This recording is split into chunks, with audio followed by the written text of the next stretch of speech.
Hello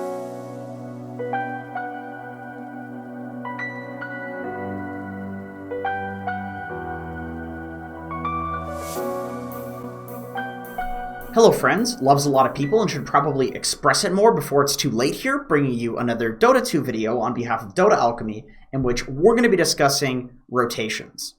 So this video is a clip from a coaching session that I did recently with a gentleman by the name of Angel, and he might actually be one because he had to put up with me for 2 hours, which, by the way, if you're interested in getting some coaching, link is in the description below. That was not a good way of selling that, but in any case, I believe rotations are incredibly important. I think they're extremely underutilized in Ancient and below, where people could just totally win free games by virtue of being the first core to move out of a lane, make a move, put 2 cores in 1 lane, and take a tower. Then you take more map control, defend your towers, you have more gold for those defenses, so you win team fights, then you take more towers, and you just snowball. It's honestly free MMR, and all you have to do is be the hero that does it first. But in any case, let's get to the clip.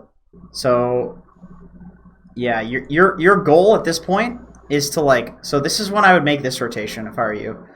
This is a rotation that Miracle makes a lot if you watch his pub replays. I'm not 100% sure why. I guess he just thinks it's pretty good. But what you can do is you can kill the siege creep, and you can see you're really low mana, right? And HP. You've used a bunch of your shit. But this shrine is active. For whatever reason, at this point, it's around the point where the offlaner might go use the shrine. So what you can do is you can kill this siege wave and push it out using your resources, which you've already kind of done by using your spin.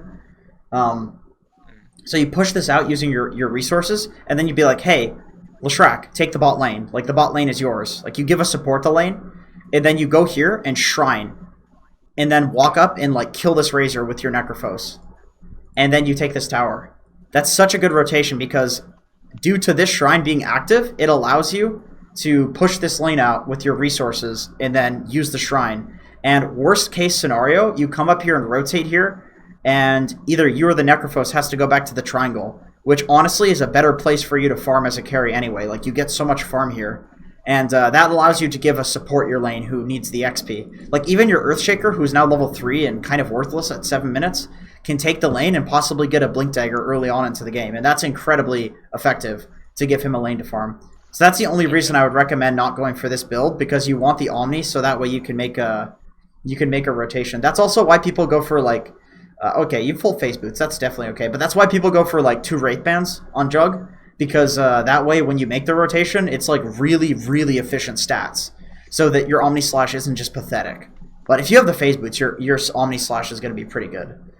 So you don't have to do it exactly right now. It's just that at a certain point, you would like to make that rotation, because if you put yourself with another core, I guarantee you that this tower is going to die. Actually, especially because there's a siege creep still alive over here.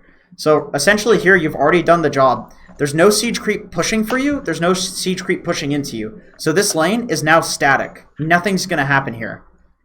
Mid lane is now static as well, because both siege creeps have been destroyed.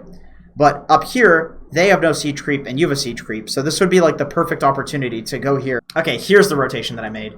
So this is as soon as it's... Okay, so as soon as I'm level 6, I was basically okay, I looked around the map to see what was up. I was kind of thinking who's going to be really farmed in this game. I figured Storm would be pretty farmed, but I know that Meepo's really good against Storm, right? So because you can just net him, and I figured that Sven is the only way that our Meepo is going to lose the game is if Sven gets huge, because who else deals with Meepo? It's just Sven. So I was thinking if I make this guy's game shitty, there's no way that we lose. So my whole thought process here was I pulled this, but the lane is shoved up, right? So these guys are not going to know that I'm making this rotation. They think that I just pulled and that I'm farming this. So I TP up, and I had just recently shrined, so I had the resources to do this. I max bash, and I'm just spam pinging him, kill this fucking guy, kill this fucking guy. He stuns him, I hit him a couple of times, hope to bash, he puts a sandstorm down, and I just chrono him. Nice. And then because of this, so what I do here is I just, I'm just trying to get as much damage onto the tower, and I know that since the Sven is dead, This is just an Oracle. So I'm just like, no, you're not going to fucking pressure me off the tower. So I just follow him and bully him. And now we have 2 cores in the same lane. But this doesn't matter because like we're both farming. Because he can farm the lane and I can jungle. And then look at the tower. The tower's dying. Yeah. And then also, the thing is, think about like how Beastmaster plays the game. Like this guy wants to sit in a lane and shove it with minions, right? And I don't really want to be there as Void because like he could roar me and then with +1 they could kill me. But how the fuck does he kill Sand King? So my whole idea here was like, I can go top and kill the Sven, and I don't think Sven can lane against me, and then Beastmaster cannot lane against the Sand King because he just sits there in sandstorms and kills all the minions when he's pushing.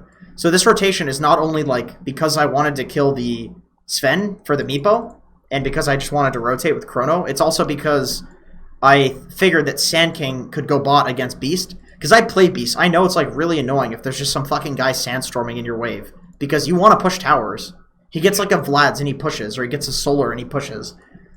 And then I can do fine against a Sven. Like I'm sure Sand King will pressure a Sven harder, but Void will pressure a Sven as well. Like I'm huge because of the kills in the lane. So I think this lane swap makes a lot of sense. And then I think I just stay here and try to get the tower.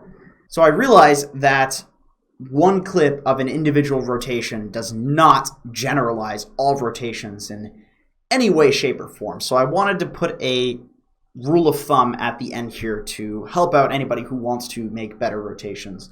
So in my opinion, from what I've learned in Dota so far, the point of a rotation in the laning phase is not for kills. There are 2 purposes to a rotation. Number 1, to possibly secure an objective, which if you get an objective, that means that you have more of a jungle to farm, you have more lane creeps to farm that are now safer, more bounty runes to get. You open up more of the map for you to farm. So your support can take the lane, a core can take the jungle. You get more gold on the map, and that's going to obviously make Dota a lot easier to play.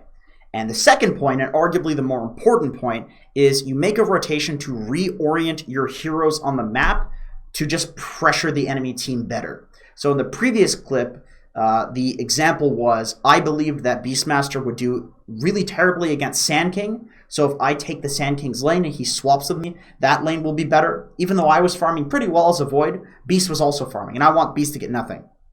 And I believe that Sven, especially if he dies and loses his tower, cannot farm versus a faceless Void. So if I make that rotation, I essentially just figured that even if we don't get the tower, even if we don't get a kill, just based on where our heroes are on the map, there's going to be a period of time where they are not farming better than us. And if you can keep doing that in Dota, you'll outfarm your opponents, and you'll win the game. Anyway, that's it for this video. I do appreciate it. Thank you so much for watching. Make sure to hit that notification bell so that way Donnie and I can buy Diet Ginger Ale.